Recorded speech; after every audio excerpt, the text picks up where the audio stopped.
Hello అందరికీ, రాయలసీమ స్టైల్లో మెంతాకు రోటి పచ్చడి ఏ విధంగా చేయాలో ఈ వీడియోలో చూపిస్తాను. పదండి. 10 లేదా 12 పచ్చిమిరపకాయలు, 2 టమోటాలు, 2 ఉల్లిగడ్డలు బాగా కట్ చేసి పెట్టుకోవాలి. అలాగే మెంతాకు, కొత్తిమీర కూడా బాగా వాష్ చేసుకొని పక్కన ఆరబెట్టుకోవాలి. ఈ విధంగా నేను కట్ చేసి పెట్టుకున్నాను. ప్యాన్ హీట్ చేసి పెట్టుకోవాలి. అంత లోపల నేను చింతపండు అయితే నానబెట్టుకుంటున్నాను. ప్యాన్ హీట్ అయిన తర్వాత మనం కట్ చేసి పెట్టుకున్న ముక్కలన్నీ వేసి 1 నిమిషం పాటు కలపాలి. కలిపిన తర్వాత 2 స్పూన్ల నూనె అయితే వేసుకోవాలి. నూనె వేయడం వల్ల పచ్చివాసన పోతుంది, అంతేకాకుండా తొందరగా అయితే మగ్గుతుంది అన్నమాట. అందుకే నేనైతే ఆయిల్ వేస్తున్నాను. బాగా కలుపుకోవాలి. హై ఫ్లేమ్లో బాగా కలుపుకోవడం వల్ల తొందరగా మగ్గుతుంది అన్నమాట. అందుకే హై ఫ్లేమ్లో పెట్టి బాగా కలపడం వల్ల కింద అవి టమోటాలు కానీ పచ్చిమిర్చి కానీ మాడిపోకుండా ఉంటుంది. అందుకే మాటికి కలుపుకుంటూ ఉండాలి. మనం ఇక్కడైతే మెంతాకు, కొత్తిమీర పక్కన పెట్టుకుంటే ఆ తడి అంతా ఆరిపోతుంది. చూడండి, ఇలా మాటికి కలుపుకుంటూ ఉంటుంది.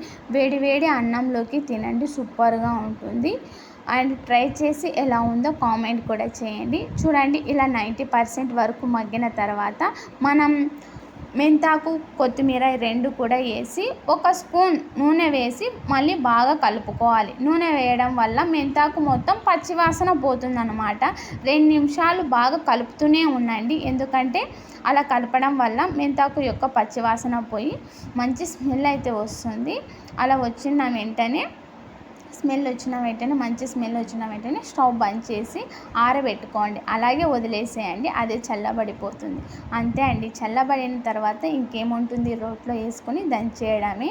ఇలా చల్లబడిన తర్వాత నేనైతే ఒక గిన్నెలో తీసుకొని పక్కన పెట్టేసుకున్నాను. రోలు బాగా క్లీన్ చేసుకొని పచ్చిమిర్చి, ఉల్లిగడ్డ, ఉప్పు, నిమ్మకాయ కాదు చింతపండు 3 వేసి బాగా మెత్తగా దంచుకోవాలి. ఇవి బాగా మెత్తగా దంచుకున్న తర్వాతనే మనం టమోటా ముక్కలు వేసుకోవాలి. ముందుగానే టమోటా ముక్కలు వేసుకోకూడదు, ఎందుకంటే అవి మెత్తగా దంచుకోలేము కాబట్టి. ఈ 4టిని బాగా మెత్తగా దంచుకున్న తర్వాత టమోటా ముక్కలు వేసి బాగా మెత్తగా దంచుకోవడం. అంతే అండి, చాలా సింపుల్. రోటి పచ్చడి అయితే రెడీ అయిపోయింది. వేడి అన్నంలోకి తినండి, చాలా బాగుంటుంది. మెంతాకు ఇష్టం లేని వాళ్ళు కూడా ఎంతో ఇష్టంగా తింటారు. ప్లీజ్ సబ్స్క్రైబ్ చేసుకొని నన్ను సపోర్ట్ చేయండి. Thank you for the watching అండి. అండ్ షేర్ చేయండి. మీ ఈ రెసిపీ ఎలా వచ్చిందో కామెంట్ చేయడం మాత్రం మర్చిపోకండి. మీకు కూడా రోటి పచ్చడి అంటే ఇష్టమేనా? కామెంట్ చేయండి. బాయ్.